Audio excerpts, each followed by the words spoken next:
Hi, I'm Lauren Miller. I am the president of the SDPA, and welcome to this edition of Dermcast. Welcome. I'm so excited to join Lauren and my distinguished panel for today's discussion about how do we support women in dermatology. I'm Allyson, McMillan-Youngblood, and I am the vice president at Bristol-Myers Squibb. So now I'd love to introduce my panel and especially my co-moderator, Lauren. Lauren, I'd love for you to share a little more about your background. So I've been in dermatology for almost 15 years now, and I can't imagine doing anything else. I currently practice in Gadsden, Alabama, and my passions are psoriasis and atopic dermatitis. I am the current president of the SDPA. I have 4 years on the board.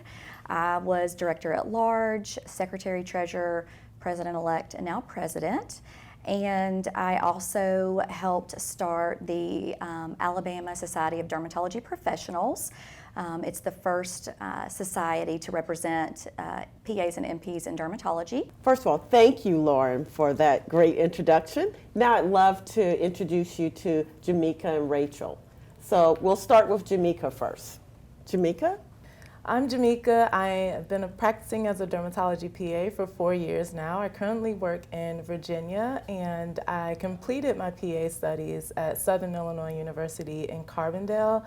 Some of my clinical interests include highlighting awareness in dermatological treatment in patients with skin of color.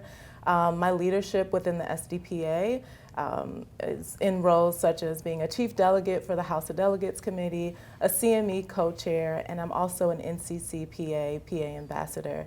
I'm super excited about being on this panel and just looking forward to the discussion, and I know we'll just share a lot of useful things. Thank you, Jamika.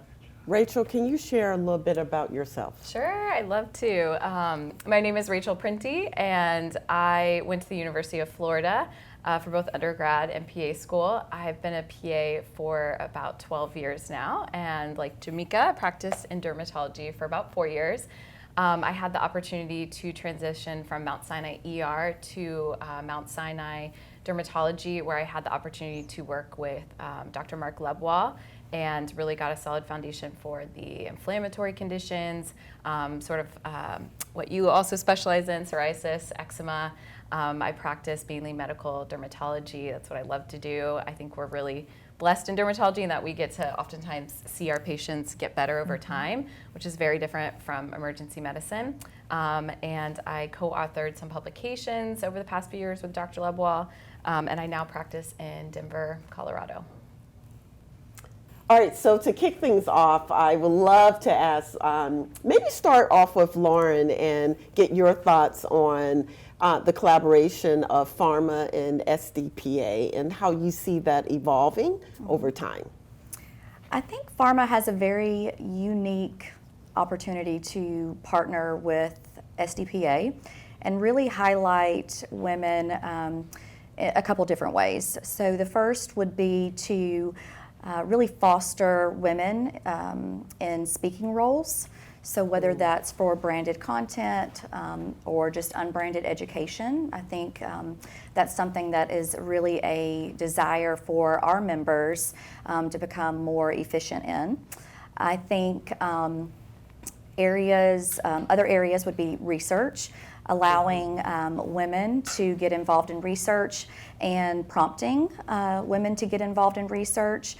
Some people don't really know what's involved with research, or they don't work with a physician that is interested in that, so maybe offering other opportunities where they can get involved with that.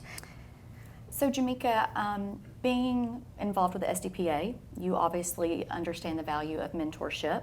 So I know you've had to have had some mentors over the years while you've been in practice. So do you want to talk to us about how you feel about mentorship, and maybe tell us if you've had some mentors?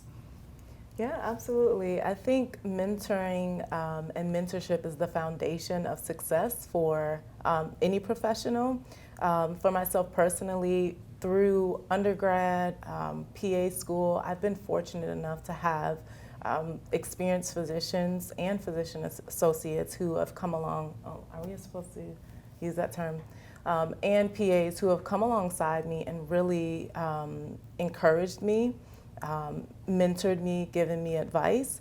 And it's important when you're stepping into a new realm. There are things that you don't know, and having someone with experience kind of help you choose the right path, make the right decisions, really gives you support and encouragement when you're stepping into a profession with so many unknowns.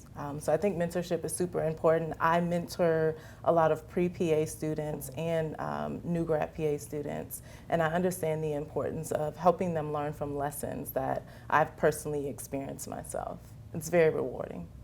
Rachel, would you like to share your experience with mentors that you've had over the years and your thoughts on mentorship? Yeah, I think it's something that's super important for women in STEM. It was kind of cool during the earlier in the conference they mentioned that as PAs we actually have one of the top 5 professions as in STEM, and I think it's really encouraging to see so many women in the PA profession. I've been lucky to have been mentored at Mount Sinai by Dr. Mark Lebwall, by Dr. Annette Chernick. I was actually in her wedding. I write on the side, so I wrote a poem for her wedding, and I also got to co-author my first research paper with her and Dr. Lebwall. And honestly, without their mentorship, I wouldn't have had the tools to know how to do that. Mm-hmm. And it was really exciting for that to have come out because I'm really passionate about research but didn't really quite know how to get involved, and they kind of showed me the ropes, looked over my work, added their insight, and I've tried to do the same for other PAs who are also interested in getting published. I've also worked with some students, both pre-PA students as well as some PA students. During my 8 years in emergency medicine, I worked with a lot of residents and even helped mentor not only PAs but also some of the junior residents to really try to work on that collaborative relationship. And but I think especially as women in STEM, it's so important to reach out, try to find those mentors, find people who are doing what you want to be doing, and just ask them, hey, can I work with you on this project? I'd love to learn more. And I think most people are very open to that, or even people who are trying to enter the world of dermatology. I always advise, shadow some people, try to kind of go after these people who are doing what you want to be doing and learn how they got there. And everybody has a very unique story. And I think it's really important for those of us who are in the dermatology profession to also be open to mentoring in whatever capacity we can. I know with COVID it made it hard to take on some students for a while, but being available if somebody asks questions. So I'm a big fan, yeah. I can say that I am very passionate about mentorship. I wouldn't be where I am today as a leader of SDPA, as the president, if it had not been for a mentor. She is the reason that I'm here. She believed in me and essentially believed in me when probably she shouldn't have because she didn't know me, but she stood by me and kind of walked me through, taught me about the organization, and I am so appreciative of that. That's kind of helped me over the years to kind of realize how important it is to mentor others. And I feel very strongly that once you set a goal and you reach it, you leave the ladder down and you help others up. So, you can say women empowering women. I think with dermatology being primarily female, I can say our board is all female board. It's been that way for several years. It's unintentional, but I'm proud of that. I'm not ashamed of that. And so mentorship is something that I think is the foundation of any organization, any business, any company. And without that, we will never have anyone new to come up to take our place and then lead the next generation. Well, I must say, Lauren, I know you believe deeply in mentoring, and I look at how you've brought me into the fold, how much you've worked with people on my team. I just want to let you know that it's through your mentoring and your insights on how important advanced practitioners are in derm that BMS has reevaluated how we've come to the marketplace and have established an entire organization that's dedicated to educating and supporting nurse practitioners and PA assistants, so physician assistants. Thank So you. thank you, thank you. And thank you, ladies, for the work that you've done to help mentor younger people coming into the profession. With that said, and listening about your backgrounds, I'd love to just ask both of you, could you give a little sense of how difficult or how easy was the transition to go from emergency medicine into dermatology? I'll start with Jamaica, and I think, Jamaica, you said you started from ER to private practice. Can you just give us a sense of what that was like, and any tips you would give to younger PAs? Yeah, so for me, my actual inspiration and motivation to go into dermatology was through a derm PA. That was the first PA that I'd ever met, and I applied to PA school knowing that I wanted to go into dermatology.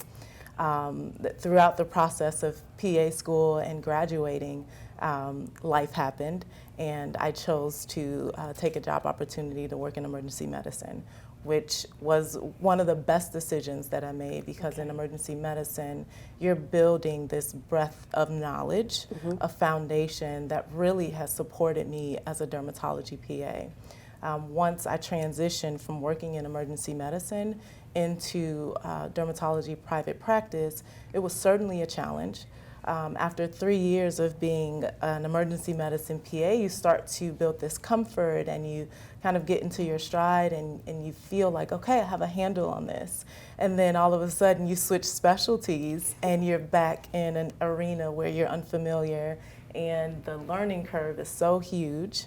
But what I really focused on was I have the tools and the mindset to study, to learn, and I really tapped into that. I focused on coming in, being curious, and asking questions before making suggestions.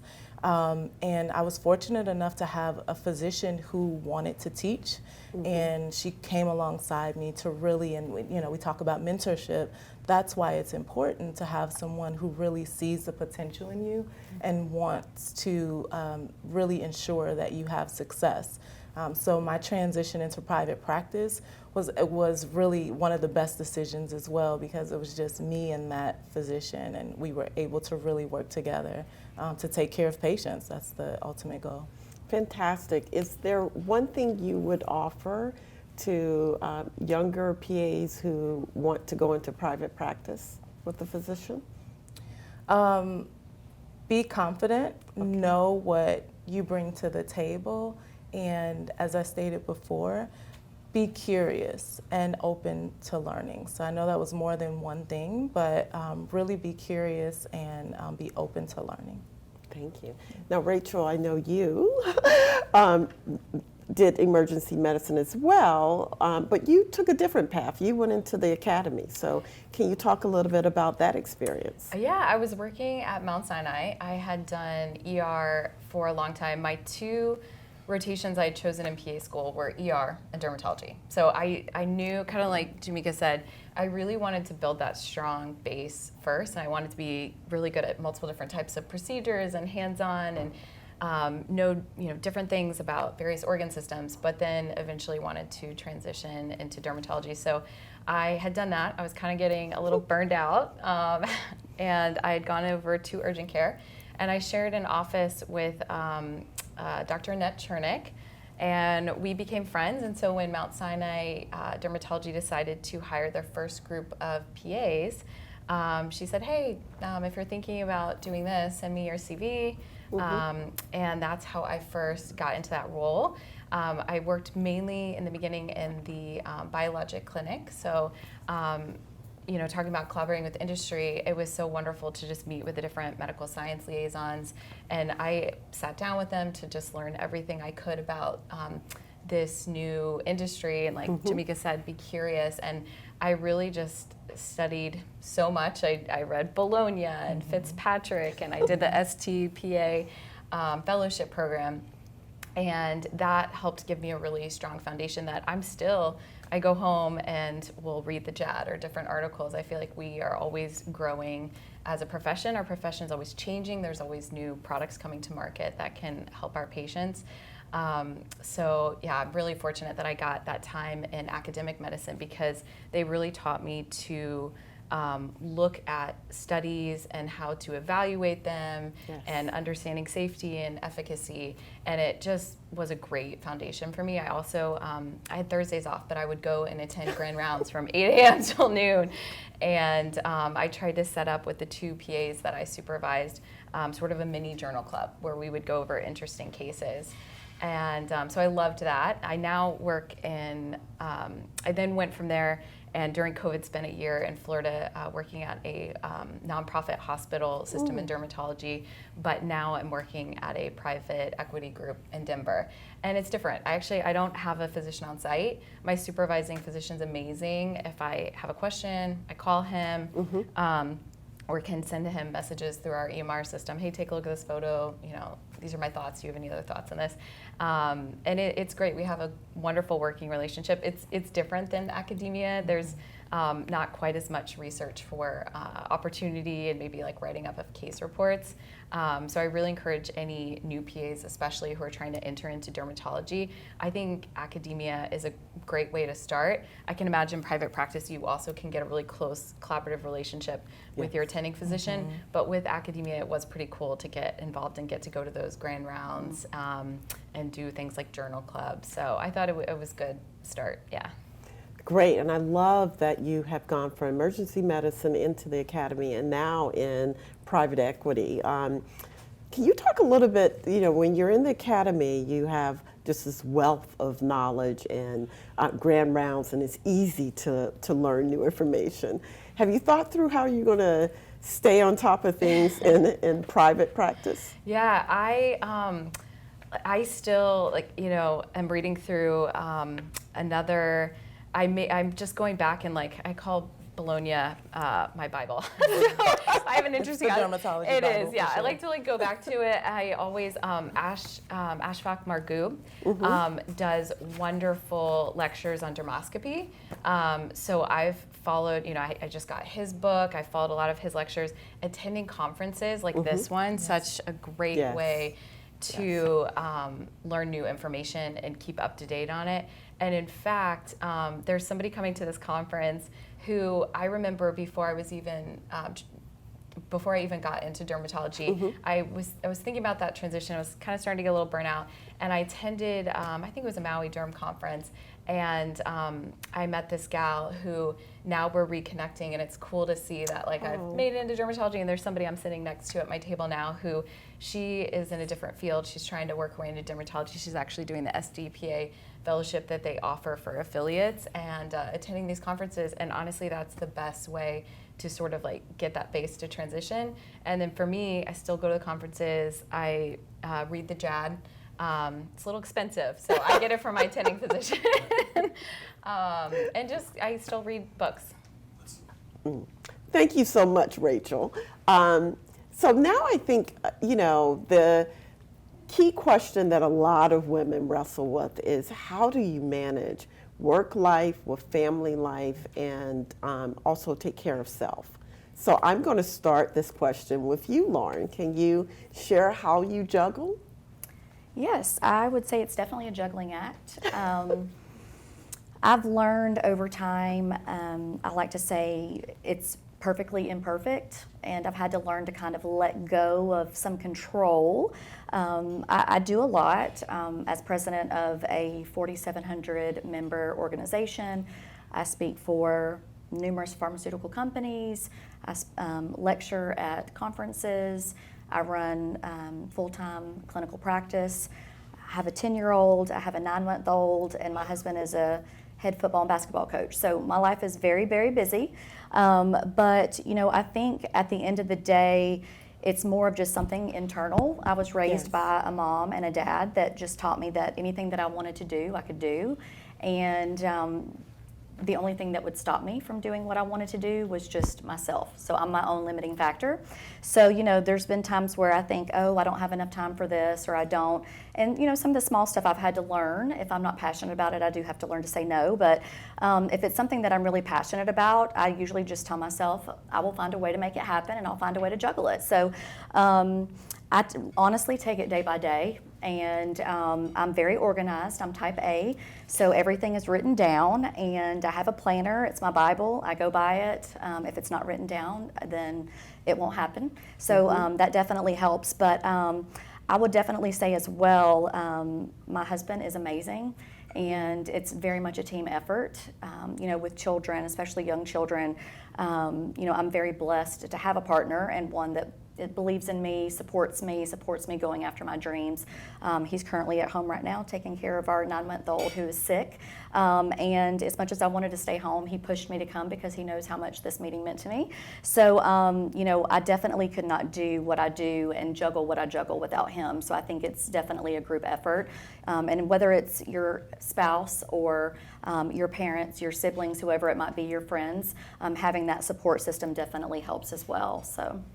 What I love is, juggling that work-life balance can come in many different ways, right? And we all have our challenges. Let's start with Rachel, and then I'll ask you the same question, Jamika.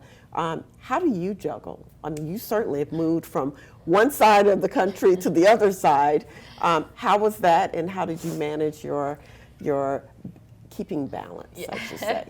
It's been a challenge. I'm like Lauren in that I'm sort of type A. I have to write everything down because, otherwise, I'd use my notes app. That's the only difference on my phone. If I don't see it on there in Google Calendar, I forget. But the other thing I like to do on the side is I write. So I write short stories. I published a few. I'm part of a writers group, and I really just have to protect and carve out that time. I just sort of schedule it in. And I know some people do other things like meditation, and I think you just have to schedule it in to keep yourself from going insane. Because, what we do, I love what I do, but it can take a lot of time. Sometimes there are some late nights. I'm fortunate in that I get Thursdays off, and that was something I had to negotiate for in my current job situation, and it was important to me. I basically was going to walk away from the job offer unless I got that day off, because I think we need some time in our lives to just, Lauren has a family, I don't, but writing is my other passion project, so I just had to make sure I carved out a time, and part of that was even just in how I negotiated with my current job situation. So I know you write poetry and short stories. Do you have a passion for one or the other more? I love it all. I love nonfiction, fiction. I am currently working on a novel. So, are you? But not going. I need to just focus a little more. Fiction or nonfiction? It's historical fiction. Takes place in Argentina, so I used to live there. But that's my other kind of thing, and it's difficult to carve out time, but you just have to make time for what's important to you, and my advice is just schedule it in, otherwise it may not happen. What I really enjoyed hearing from you is that you upfront negotiated making sure you had Thursdays off because you knew that you needed that to recharge. Absolutely. So good for you, because a lot of women, regardless of industry, we don't go in and negotiate what we need. And it's good to do it on the upfront. I had a friend who gave me good advice when I was talking to her, and she said, what are your non-negotiables? Write them down. And that was one. I was like, I have to have this day where I can pursue some of my other hobbies. Great. Jamika, can you share a little bit of how you find balance and juggle the work life and personal commitments? Yes, I listened to even what Lauren was stating, and Rachel, there's this common thread of really setting boundaries and having a support system. And I also negotiated within my contract to have Fridays off. And even smarter. Right? Having a 3-day weekend every weekend has been very game-changing for me to then be able to schedule in that play. I enjoy working out. I enjoy writing music. I enjoy poetry as well, and spending time with friends, reading books. And when you're working Monday through Friday, weekends can really be a time when you're catching up on chores and duties and not really pouring back into yourself. So I just think it's so important to have support system of friends, family, colleagues who remind you to take time for yourself as well. So those are things that I've done to really help balance. And then also accepting I've chosen a profession that requires a lot of me. Yes. And so that's what it is. I am going to have to look over labs and pathology reports. I may have to bring home some notes some evenings, but this is a part of the job process, and this is the part of what I signed up to do. So I have to take the good with the bad, and that's also acceptance allows you to say, okay, this is a tough week, but next week I have Miami to look forward to in the SDPA conference. So it's that also balance too. And I think even just taking small little bits of time, every day, whether it's 10 minutes, 5 minutes, my family knows that when I get home, it doesn't matter if it's 5 p.m. or 10 p.m. or midnight, I'm going to take a hot bath. And that's my me time. So I think, I love to walk. There's going to be times where I get home and there's only going to be about 10 minutes before it gets dark now. But I'm going to do 10 minutes then, something. If it's, 5 or 10 minutes of jotting down in your journal or, making yourself whatever your favorite meal is or your favorite coffee, whatever it is, just finding even just a few minutes to just do something that grounds you and relaxes you and, kind of fills your cup back up. So Allyson, you have a pretty expansive history in pharma. Would you like to talk to us about your history and, with the role that you have as head of dermatology, tell us how you manage your daily responsibilities as well as how you find work-life balance? Thank you for asking me that question. And I just want to say, I wish I'd sat on a panel like this 30 years ago when I entered into the industry, because I'm not sure I set boundaries and was my greatest advocate back then. So it's so nice to listen to a younger generation and how you guys approach ensuring you get what you need in the workplace. Juggling work-life balance is often a difficult task. I've been in pharma for 30 years, very different roles throughout that time. And I can honestly say there were times where I did it well and there were times that I didn't do it so well. What I do now with 2 kids, both in high school, one is a graduating senior, juggling the whole college application process, I prioritize, and I now have learned to set boundaries and make sure that I'm juggling both my work life and my home life. I can, but if I'm being honest, I'm not sure I've done a very good job of focusing on self. So one of the things I will take away from this panel discussion from each of you is, Rachel, you've carved out time to write poetry or short stories, and now you're writing a novel. Jamaica, you have taken time to plug into the hobbies that you like. And oh my goodness, Lauren, would I love to take a bath or to make sure that I'm going for a lovely walk. So I'm going to take away a lot of things around dedicating a little more time to self. Now what I'd love to chat about is, social media is all the rage right now. And my guess is that all 3 of you touch it to some degree. So Rachel, I'd love to start with you and see, how do you incorporate social media into the private equity group that you're in? I used to have an account when I did more cosmetics back at a certain practice I did in New York, not Mount Sinai, and it was more active. Now I'm not so active. I mainly focus on medical dermatology, but I follow a few accounts that I have found very helpful. One I just want to put out here, especially for people interested in getting into dermatology or already in dermatology. There's one called Dermoscopy with an underscore. I think it's run by a group of physicians in Brazil, actually. But a lot of their posts, they also have it in English. Super helpful. It's just a ton of Kodachromes.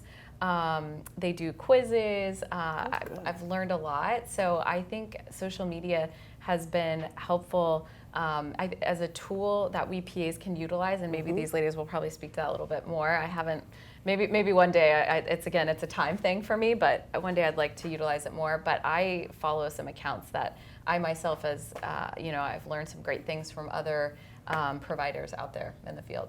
Fantastic. Jamika? Yeah, so I actually consider myself a nano influencer. I do have a Instagram platform, Black Derm PA, shameless plug. And I'm gonna follow you right after this. and although I have a small following, I feel like I have a very large impact on that following. I started my platform because I just wanted to be exposed to a more diverse community. I was starting off in dermatology.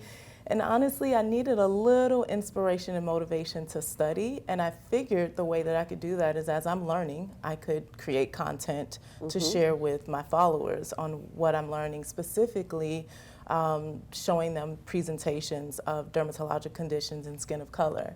And I received an overwhelming amount of direct messages, comments, and just shares of my content stating like, this is so helpful, like keep doing this. We are so inspired by seeing these things. And so I didn't know there was such a need for that, but representation is huge, and diversity within our healthcare profession, within the PA profession, and for patients. We need to see that in order to become better clinicians. So building a brand is just about being authentic. And because I showed up my authentic self, I was able to curate this community, and it's been very rewarding. Fantastic. And I agree with Rachel. I'm going to follow you as well. Thanks. Lauren, what about you in social media? So I have social media. I'm involved. I would say, there's some weeks where I may not post very much. I personally have a personal Instagram account, and then I have a business Instagram account. Instagram's Okay. probably my favorite and what I'm most involved in and most active on. I try to be active on LinkedIn. I feel as president of a national organization, I need to be present. But just as Jamika says, I think it's very important to be authentic and to be genuine. I have people that'll come and say, will you post about this? Talk to me about your skincare and what do you do for this? And I will do some things, but at the end of the day, I'm only going to post if I'm passionate about it. I'm not into talking about what my favorite makeup line is and things like that. So, I try to keep the work and personal life separate. I have Facebook, but I use that mostly for family, and then actually patients will follow me on there. But I often don't post, professionally things on disease states and things like that. So definitely use Instagram more. But I like social media. I think it's great. I follow a lot of people who, like Jamika says, you can get a lot of inspiration from, a lot of ideas from. I've learned, tricks and tips on how to diagnose things and new treatment tips, depending on who you're following. So I think it definitely has its pros. It can have its cons too. You have to be careful, especially if you're in a leadership role, you have to be careful what you post. And so, there's some good and bad with it, but I definitely think there's a place for social media, and I think if you use it the right way, definitely beneficial, and it allows you to reach, an audience that you wouldn't normally reach, and hopefully maybe by doing that you can inspire some others. Thank you, Lauren, for that overview on social media and great advice in terms of there's some good and you need to be careful about what you post. I'd like to switch gears a little bit and talk about your passions in leadership. And so, Rachel, I'll start with you. These ladies are definitely, probably can speak to leadership a little bit more. I aspire to be like them, but I guess my role has been more with using my two hobbies. I love dermatology. I like to write. So recently I started writing for the Foundation for Research and Education in Dermatology.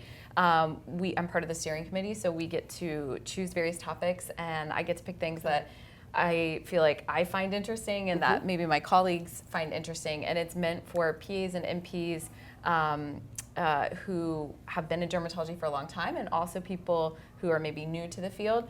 So I talk about all kinds of various conditions, how to treat them, new products that have come to market. So I write articles and I also do webinars for them. And so that's been kind of, I think, something fun for me, and I was a little bit nervous to take that on, but I've really enjoyed it. I've learned some things myself and just doing research and getting to present that to others. So that's kind of my new undertaking for this year. That sounds exciting because it seems like you combine your passion for learning, your passion for writing and educating others. So thank you for that. Jamika, what about your passions and what gets you going? I would say I get most excited about really pursuing diversity, equity, and inclusion. And a couple of ways that I've been able to really foster that is through being a part of a Diversity, Equity, and Inclusion Council for my alma mater PA program. And just really being able to discuss ways to implement that into the curriculum. Okay. I think that is an important place for us to start as a PA profession is when we're training PAs. So teaching cultural competency and how to be culturally aware as clinicians. And then also being a part of the SDPA as a CME co-chair, recruiting speakers who are diverse and can speak about different conditions and presentations. So I'm very excited that I get to utilize those skills in doing that as well. And then, as far as a piece of advice that I would give to a woman leader, aspiring leader, is that you already have what you need to be a leader. I know we get into situations where we feel like we're not equipped or prepared, but you can always learn. But start with what you have. Bring with whatever you have now to the table, and that is enough. Fantastic, Jamika. Thank you for sharing, and you as well, Rachel. Lauren, we're going to bring it on home with you with the last question of what advice would you give to the younger generation of PAs and maybe some of our veterans on how to build your brand? I think it comes down to finding what brings you fulfillment. And it took me a couple years to get to where I really realized that I was drawn to, let's say, psoriasis and atopic dermatitis. Okay.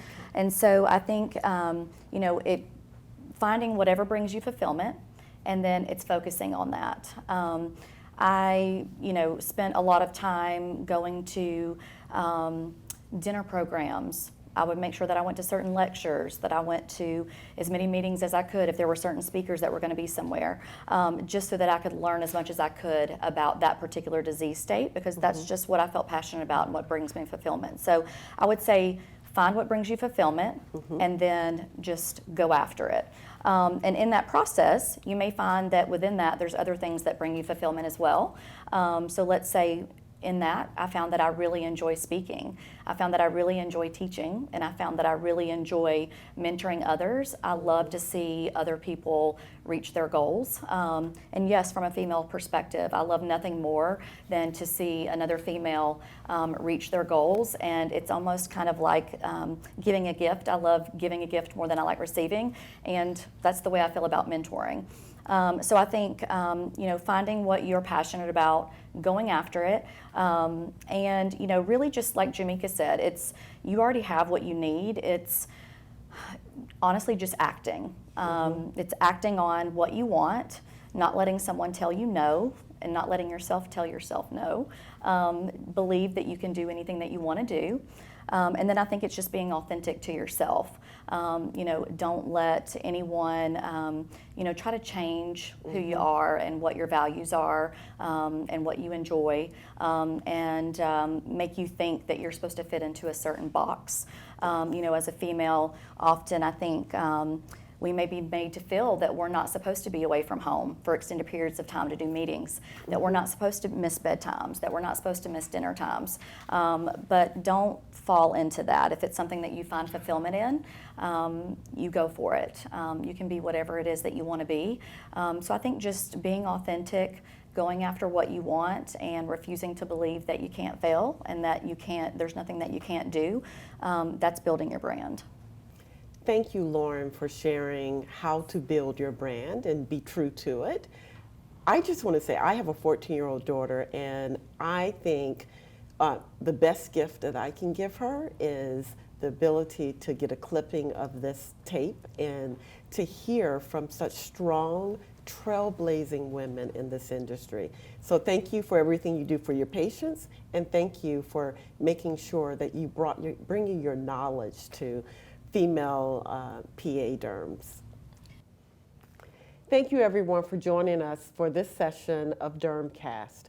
I am so excited that Bristol Myers Squibb was able to support this initiative and support and reinforce our commitment to women in dermatology.